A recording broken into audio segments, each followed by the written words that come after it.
Hi, everybody. My name's Ed. I'm a sales director with Buildster, and I've got my colleague John here with me. Hello, I'm John Delgado. I'm a cloud solutions architect here at Buildster. So, we're here today to talk about the Amazon RDS MySQL 5.7 upgrade. This is really important because if you are a customer currently using the service, you already know that as of February 29th, 2024, that service hit the end of standard support, and all customers using that service were automatically enrolled in extended support, and you've been paying for extended support since then. We want to talk about what your upgrade options are so that you can figure out what the future looks like and get off of paying for extended support. So in this call today, we're going to talk about what is MySQL, how are customers using it, why is the upgrade important, and then a couple of options about upgrading. A quick caveat to call out, the other service using the MySQL 5.7 engine is Amazon Aurora MySQL compatible version 2. That service hit end of standard support October 31st of 2024, and every customer using that service was automatically enrolled in extended support. We will deal with that subject in a subsequent video. But for now, let's dive in. John, what's MySQL? How do customers use it? And why is this upgrade important? Yeah, absolutely. So MySQL is going to be the largest open source relational database management system, super popular with devs and organizations alike. And people are basically using it as their backend database for all their applications. They have reporting and analytics also coming from these databases as well. And the reason we're talking about this RDS 5.7 upgrade is because the 5.7 engine actually came out in 2015. So it's been out for a while.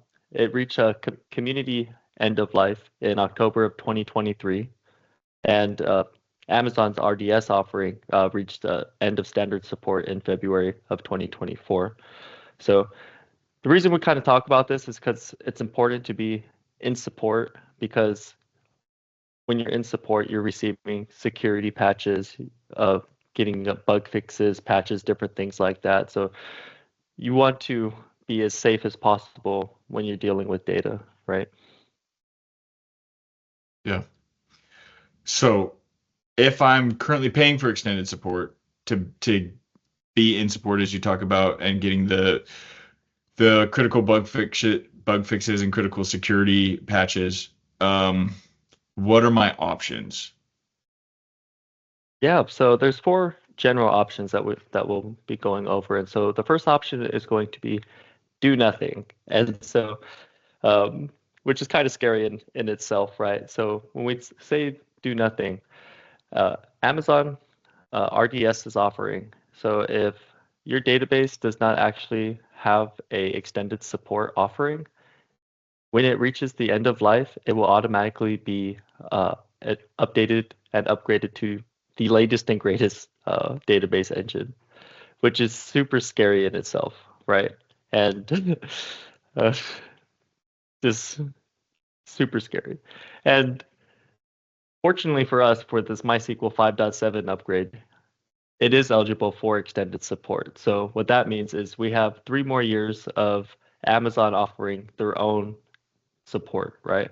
Which is super convenient for us. However, by them offering that extended support, they're going to be charging you for that extended support, right? And so for that first 2 years, they're going to be charging 10 cents per virtual CPU, per instance, per hour.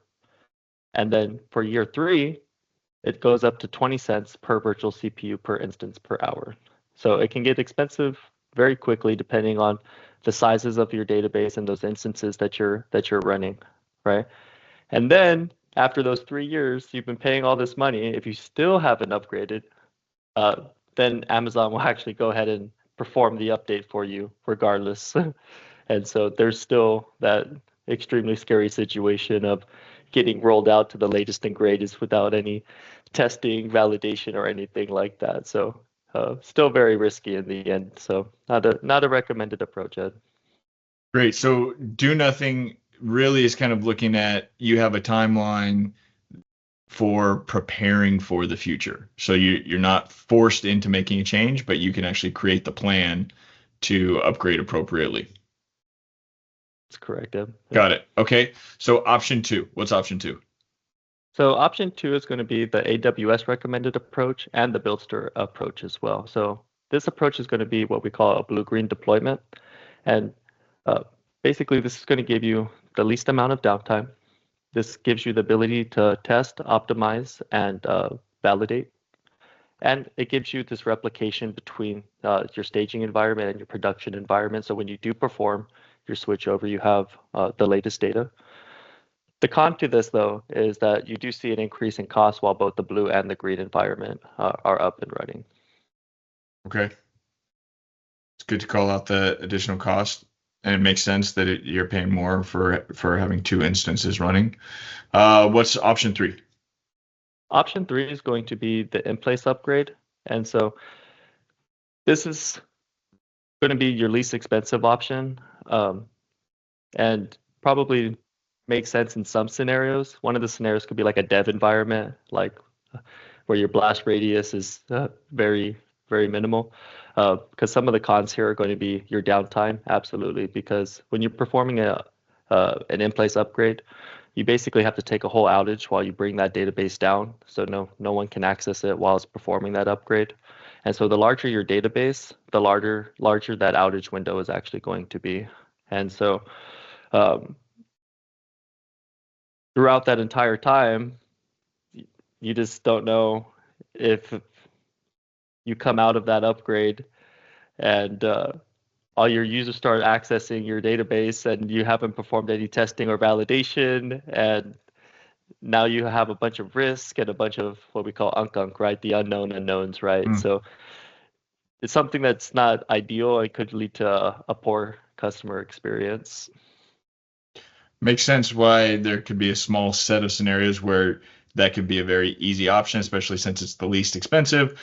But with the risks of extended downtime and no ability to test or validate until you're back in production, leading to lots of risks and unknown unknowns, not the number one option to choose.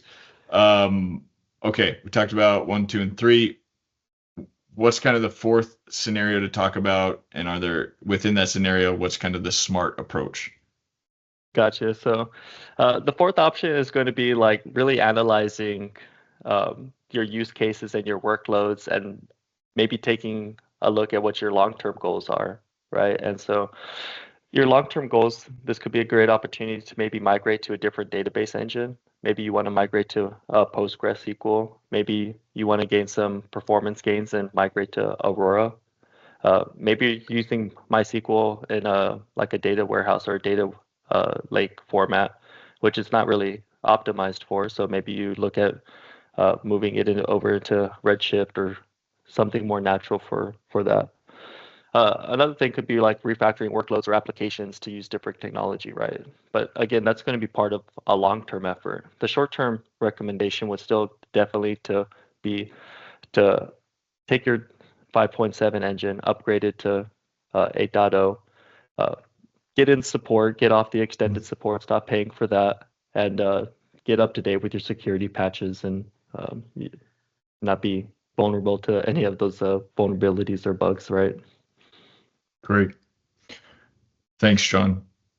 So what we talked about today at a high level is that upgrading your RDS MySQL 5.7 to 8.0 is really crucial from the perspective of you're currently paying for extended support if you're using that service, and upgrading is going to put you back into the category of standard support.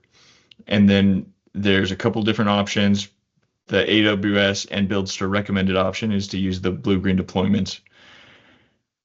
Now, if you have any questions about this, or you want to talk about how Buildster can help you, please reach out to us. You can either email or send a message to John or myself on LinkedIn. You can find all of our contact information below. So thank you for watching our video today, and we will be sharing more information about the Amazon Aurora MySQL compatible version 2 to version 3 upgrade. So thank you very much and have a good day. Thank you.